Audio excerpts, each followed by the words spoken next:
What's going on, everybody? Welcome back to the Taurean Rain Reloaded channel. If you are new, make sure you go ahead and hit that subscribe button. Make sure to hit that bell twice to be notified whenever I upload a new video or go live. Also, be sure to share this video with your social media platforms. So as you can see, myself and Blacklight Revelations are back yet again for another collaboration.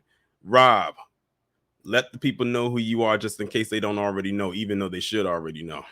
What is up, ladies and gentlemen? It's Rob from Blacklight Revelations. I'm back. I appreciate you guys letting me back onto the platform. Respect, shout out to Taurean. We are about to go in on a topic that I think you guys will find bizarre, interesting, and probably comical, but don't underestimate how dangerous it is and what it's used for. Right. So as y'all can see by the title, it says Taurean Rain Reloaded and Blacklight Revelations break down quote unquote anti-Whiteism and how ridiculous it is. Now, Rob, I'm gonna ask you this one simple question, and the people in the chat can engage as well. When you hear the phrase anti-white or anti-Whiteism, what is something that comes to mind when you hear that? The Dark Ages.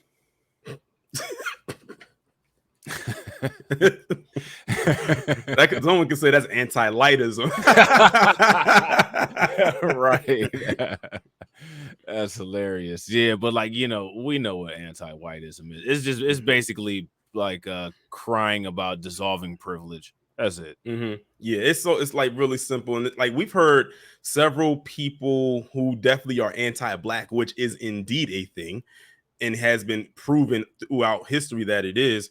But we've heard several people throw out that anti-white phrase, the usual suspects like your Charlie Cucks, as I like to call them, Yeah. or your Ben Shapiro's, or definitely your Matt Walsh's. Fresh and Fit, Rollo Tomasi. Yes, and a slew of others. And you know what, Rob? I truly believe, I don't know if you remember a few years ago, this was back, I think, in 2008, when Nat Geo, the National Geographic, had released a magazine. And on the cover of that magazine was a picture of I guess you can say, a biracial looking woman. She had like hazel or light yellowish hazel eyes, and she had like blonde, like brown blonde hair, and they said this is what the average American is probably going to look like around 2050. And I think ever since that cover came out, they've never gotten over that. I think they've been shook about that since then. I think they were the only group of people at that time who really were scared about that. Yeah. Then you heard I forgot who it was. Was it Biden? I think he had said something to the effect that, it's going to be a white minority. And it was around that same time that cover said that the average American would look like this by that time. Right. Which is funny because that look is actually like moving back towards the look of how people were anyway, but that's neither here nor there. You know what I'm saying? And the thing is that also goes hand in hand with that clergy theory that I was talking about in my live stream, which like has evolved into the quote unquote replacement theory, which nobody's replacing. Yeah, anybody, but that one, you can thank Tucker Carlson for that one. Mm-hmm. Yeah. So yeah, the reason why we're bringing that up is because there is a, not a was, because it's still very much active. There is a Twitter or X account, I don't know what to call it right now, that is a page right here called the Anti-White Watch, or Anti-Watch One on X/Twitter. Now, Rob, you've seen this page before, and can you tell the people just give them a small verbal preview of what people would see on this page if they ever dare go to it? You would see nothing but comedy. Yeah, nothing but comedy. Yeah, one of them is a comp video that they keep shopping around of black people, quote unquote, attacking white people with no context. I said I'm willing to bet that the white people in that video probably said something out of pocket to deserve what happened to them, but the way that they frame it, it makes it seem like black people are just attacking white people for no reason. Now look at this. There's no black massacres of black people massacring white people like here in the United States, right? They're this scared of some fight videos. You did a whole black massacre series where these heathens decided to just tear stuff down that black people were doing for no reason, usually based on some Me Too or some believe all white women or just some false accusations that were going on, right? Exactly. And they want to erase this as part of history. But now if there's a street fight where a white person gets mollywopped by some black people, that's anti-whiteism. I'm going to tell you what actual anti-whiteism is. Actual anti-whiteism is anybody who's not white being alive. That's what actual anti-whiteism is. They literally think that any other race of people simply living is a threat to them, and it's because of the genetic integrity stuff. Right. So as y'all can see, this is their page right here, and we're going to go over this right here that y'all can see my cursor hovering over. But I wanted to give y'all some what they said in the caption first.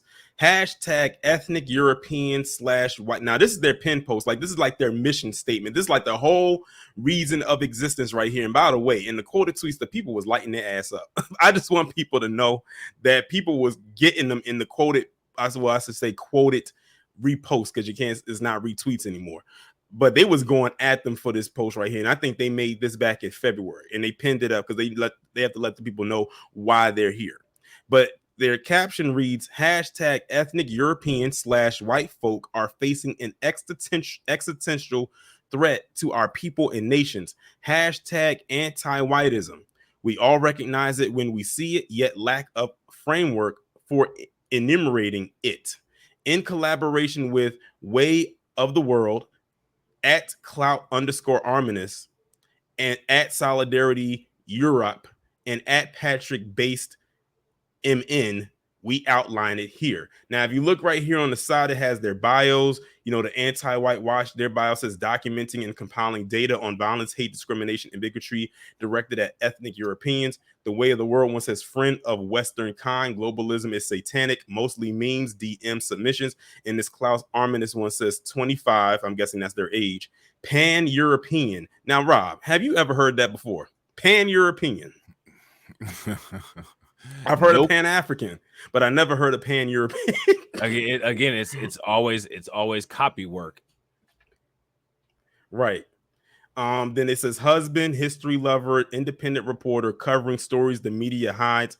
Follow and turn the notifications on for more. We won't be doing any of that. But that's their bios right here. Now we're going to go ahead and get into their mission statement. And here it is right here. Version 1.0. So I'm guessing there's going to be more to come, I guess. It says, what is whiteism? And we're going to break all of these down because they got 4 points. Identifying anti-white policies and actions. I'm trying to find out what anti-white policies and actions are hindering them. And who made them? Oh, good point. Good point.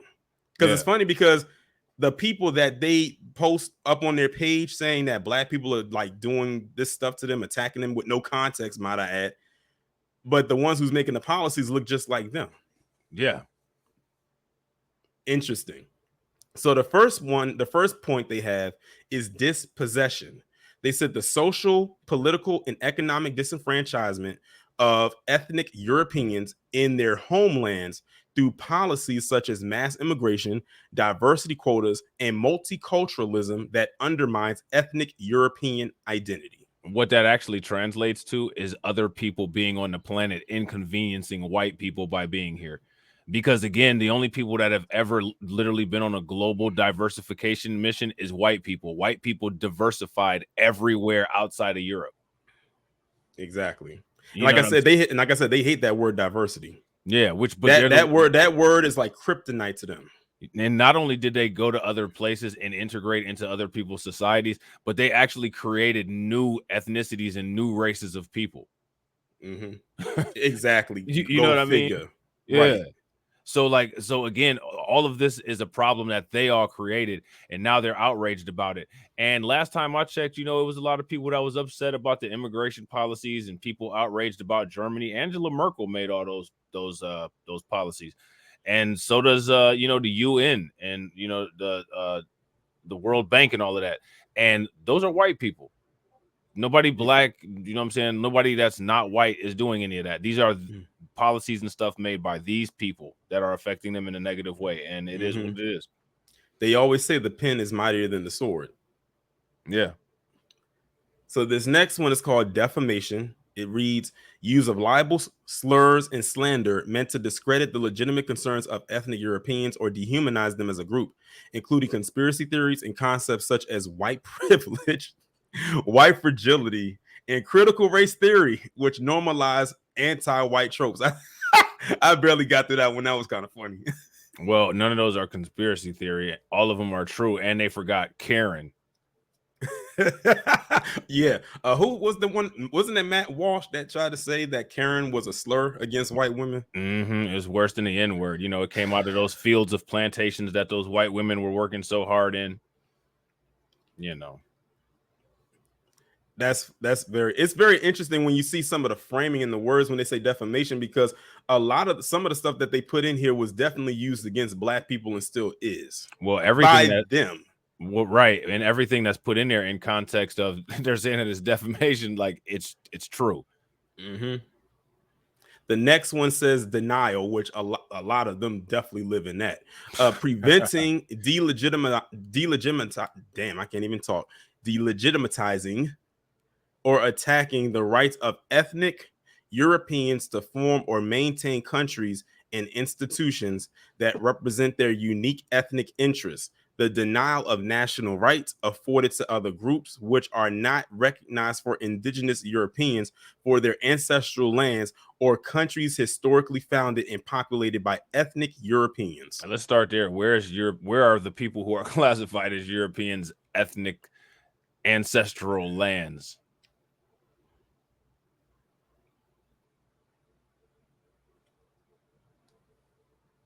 Where are they?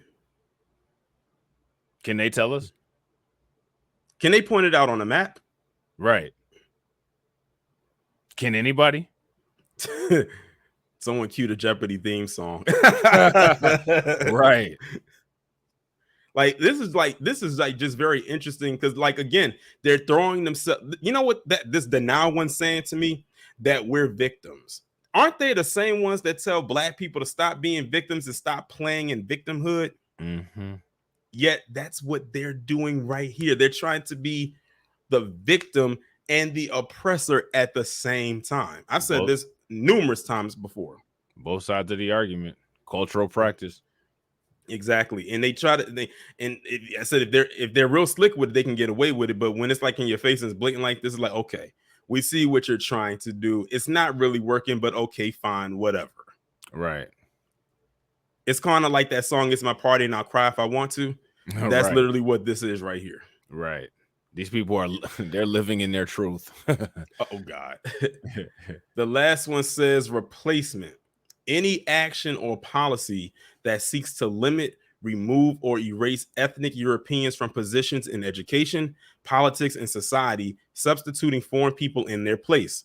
This includes demographic replacement via immigration, as well as revisionist historical and cultural interpretations that facilitate white erasure. Now, notice that in any of this, right? They talk about Europeans, but no specific countries are mentioned. Like they don't mention any country in the EU. They don't mention, any countries specifically in Scandinavia. They don't mention any countries on the British Isles, Italy, the Balkans, you know what I'm saying? Slavic Russia. They don't mention any of that stuff. Ukraine, nothing, right? Right. So again, what this is white people literally believe that the earth is their ethno state, and that if a white person is present anywhere, anybody who happens to be taking up space is infringing on white dominion. And that's exactly what this is, which is why there's no constraints listed in any of this. Right. You know what I'm saying? Like usually, go ahead, my bad. And those is talking about replacement. So we were just talking about when they came up with the so-called great replacement theory, that they were being replaced by other groups of people, or they feel like they was. So it's funny they mention all this, but they don't want to talk about them low birth rates, which can be definitely pulled up and cited. Right. A lot of them don't want to talk about how this is a genetic thing and how many of them are losing a genetic war. Right. Which is the whole reason behind, their culture, you know what I'm saying? Yeah. And also, they don't want to talk about the fact that it's actually them who have actually enacted replacement theory. Right. They've actually done it. Yeah, they're trying to find that factory reset button, and they are struggling to find it. Yeah. They would probably have a better chance at finding Carmen Sandiego than that button. Yeah. But yeah, like this is pretty much their little temple. Like I said, this is their mission statement. Then they got all their sponsors and people that they collab with down here. But I wanted to also talk about something else, and I didn't tell Rob intentionally about the video in which he's about to watch, and I'm not sure if he's even watched it. He may or may not have, but it actually goes with something that you spoke about when it came to talking about how you had people, with the revisionist history and trying to change things around. And when he was talking about education, and I said, this is definitely a good video to play. So this is, I'm not sure how old this video is. It may not even be that old, but this is Senator Mark Wayne Mullen out of Oklahoma. Ironically, we back in Oklahoma again. Not And surprised. and he's talking about this book called Our Skin. And I'm going to let it play all the way through. It's about a minute and a half. And I'm going to let you listen to this. And you probably going to be on the other end like, what the hell? But the last part of the video, like the last 5 seconds, is the icing on the cake. I'm telling you, you probably like, wow. But just check this out.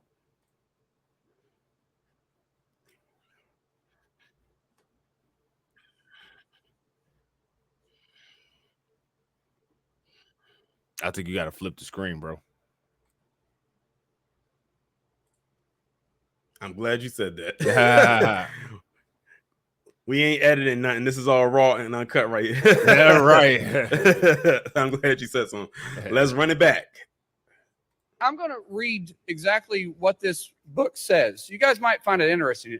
A long time ago, way before you were born, a group of white people made up an idea called race. They sorted people by skin color and said that white people were better, smarter, prettier, and they deserved more than everybody else. This would be taught if we socialize our pre-K system. This would be taught. Do you disagree with that findings in the book? 1,000%. How about we teach Jesus loves me? How about this? In teaching Jesus loves the little children, the lyrics go red and yellow, black and white. They're all precious in our sight. Now, which one would you think would be better? I'll ask everybody on the panel, which is better to teach? This, that is a story that was made up to teach our kids, 3-year-olds who have no idea what race is, now all of a sudden is being taught that white people said this as a truth. Someone pointed at me that this being a truth, that white people developed race. First, it is important that we teach Jesus. And Absolutely. Jesus is what we teach. So which one is But better? the reality This? is. So do you think this is Could the she right answer thing the to question, please? No, I don't want reality. I'm asking the question, which one is better? That's exactly what it is. Got it on tape. Misspoke. Okay. No, you So didn't Rob, misspeak. so Rob, you heard. I'm gonna- hold on. So Rob, you heard the whole thing. Do you need to run? We need to run it back? No. And like cut and so you got it the whole thing. Yeah. Just All I in gotta one say go is, all I gotta say is, shout out to Neely Fuller Jr. That's all I gotta say. I mean, he is a textbook. Everything Neely Fuller Jr. talks about. yeah. I don't And want reality. There That's you the go. part. That's the part right there. That's the We know. part that's the part we got that literally stuck out to me, which is why I wanted you to see. Did you hold it? By the way, did you see this video before today? But first of Okay. all, like yes, white people came up with the concept of race. We can trace it down to the individual who came up with it. Yes, white people did that. Some of them who did that are Charles Darwin. There was a essay by Satoshi. There's the bell curve. What else is there? There's all kinds of stuff. There's a book by Charles Darwin called The Downfall of Man. There's the Sarah Bartman situation. I mean, goes on and on and on and on. Okay, white people did this. It doesn't matter about what's better. School is supposed to teach facts. See, this is part of post-truth reality because this little pink-faced clown is getting triggered because of reality. He wants to live in a post-truth reality. So he just wants to talk about and have a Jesus euphoria so he doesn't have to deal with the raw reality that somebody connected to him could have possibly been somebody who participated in and benefited from a lot of these crimes against humanity that these people have done to amass their wealth and their assets. Mm-hmm. And he doesn't want to live in reality because if you live in reality, then you have to be accountable for your proximity to a lot of this kind of stuff. And that's just something that a lot of people just don't have the guts for. It's something that some people just aren't made for. He's clearly not made for it, but he didn't misspeak. He was on cue with everything. And like I said, Neely Fuller Jr. and Dr. Francis Cress Welsing, if he could be a lab from their rat that they did all of their studies on, where they compiled their data and broke down the psychological profiles of these people, he would be a perfect subject. Exactly. I thought it was interesting how this guy had sticky notes. He had sticky notes on a children's book, like because he wanted to make sure that he didn't forget any of his points. But when he talked about, why don't we just teach Jesus loves me? Notice how it's, why don't we just teach? Like, hey, Taurean, guess what? What? You have cancer. Okay, why don't we just act like everything's fine? Because if you don't treat the cancer, it'll get malignant and go into your lymph nodes and go throughout your body, and you'll be in stage 4, and then you'll die. Right. Just basically putting a Band-Aid over a flesh wound. Yeah. Fix it flat. That's what I call it. Fix it flat. You know what I'm saying? That's basically what this guy was doing right here. And like I said, within that last 8 seconds of the video, when he said, but it's not reality, or whatever he said at towards the end. And when and the people started laughing, because like he literally said it right there. He said the quiet part out loud. Now, here go my question. What do you think they were laughing at? Do you think that they were laughing that he actually said that? Or do you think that they were laughing about, as ridiculous as he sounds, what he's saying is going to go, despite the fact that this is one of the 2 times that Bernie Sanders was actually challenging something with some ethics behind it, and what the black lady was saying was right. See, like, they laugh at the fact that we're on the right side of history, but because they have all of the power and all of the resources, this guy may have said this and slipped up, but everybody's going to go with what this guy says. Look at what's going on now in the school systems. See, nobody cares what Bernie Sanders and his black lady said.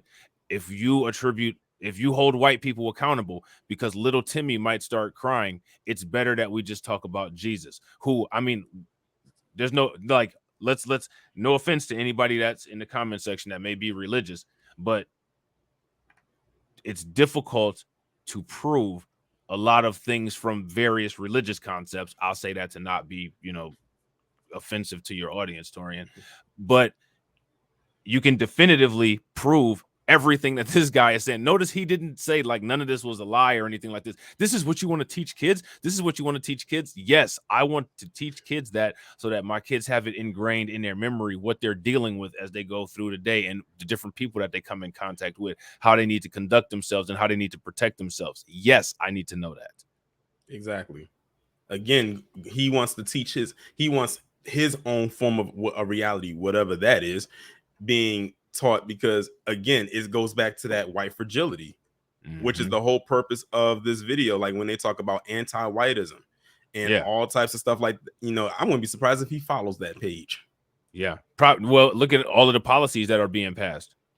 They got them right off of that page, right out the Manhattan Institute. All of these people say all the same stuff. Yeah.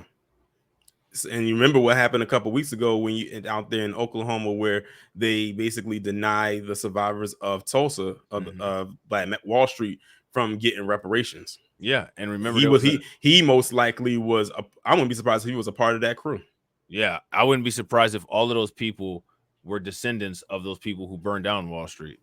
That Reuters came out with that article that showed that over 100 people in the United States government right now are dosos. Yeah, but I thought, like I said, this was very interesting, to say the least. If I was the person that was at the end that said we got it on tape, I wouldn't have said nothing. I would have let him keep talking. Yeah, I would have let him keep talking, because notice his tone changed. Like how he was sounding up until that point when said we got it on tape. Then he scaled back, and then he just shut. He couldn't say anything else after that. He realized that he tripped his own self up. Was Iceman's real name Bobby? In Marvel Comics, Bobby what? Yeah. What, I forgot what his last name was. Drake. Bobby Drake. Yeah, he's turned into Bobby Drake.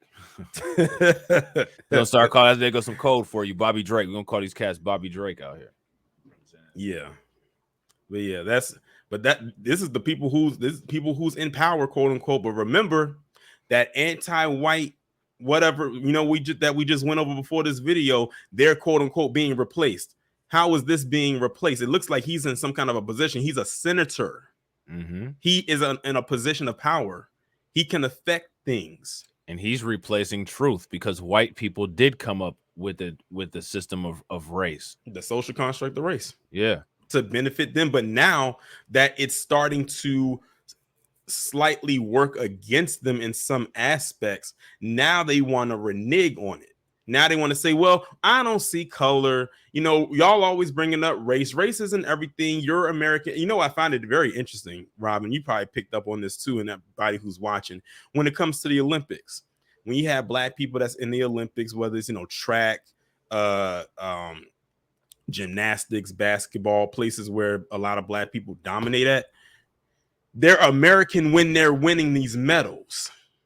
But when they come back here, it's right back to business as usual. Well, they throw them N-words out like it's nothing. Look at what happened with Jesse Owens. Perfect example. Well, they're also American when they're getting the medals. But if they're a black Olympian and they're going against a white competitor, white Americans will root for the white people. Yes. A perfect example is, and they're not this wasn't an Olympics.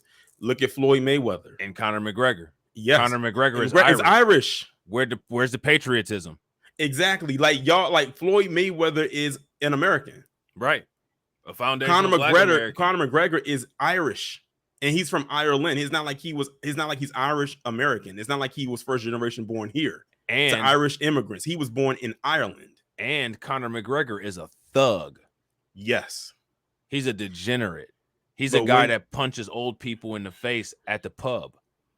Exactly. When's the last time you heard Floyd Mayweather punch somebody at a club? An elderly man, right? Right. And then, like I said, they were rooting for Conor McGregor as if he was an American, and he wasn't. Y'all was being anti-American then. Y'all just wanted to see the black man lose. And sticking with Floyd Mayweather.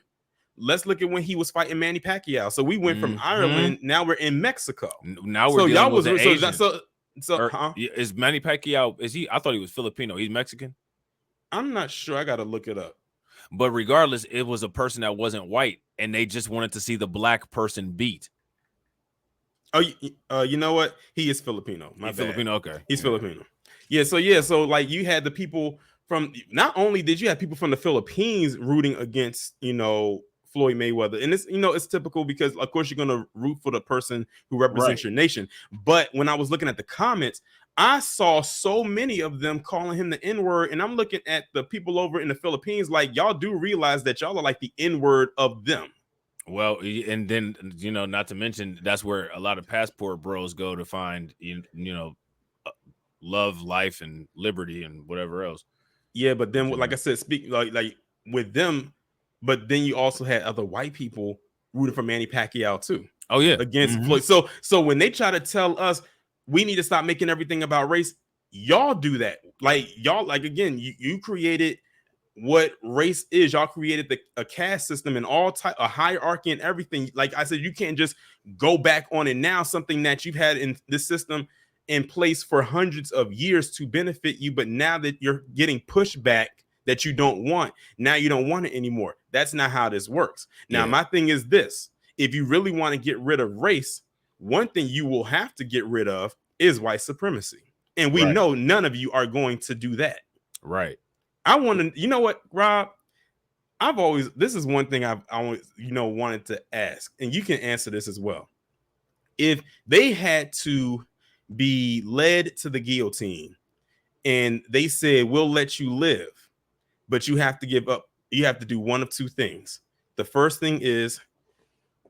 option is give reparations to all foundational Black Americans, basically everyone who qualifies for it. The second option is give up white supremacy. You can only you can choose one. You can choose one or the other. If you it's not one of those things where it says there's an option C. They'll take the guillotine or they'll delete themselves. You remember Neely Fuller Jr. said sometimes they just check out. And then he also said that that saying about how they always say over my dead body, that means something. Well, let's just put it this way. If it came down to it and that was what ended up happening, it'll be more blood in the streets than it was that filled up the whole river when Moses stuck the staff into the river to prove to Pharaoh that God's wonders was indeed real. Well, I'm sure that seaweed in Lake Lanier is hungry.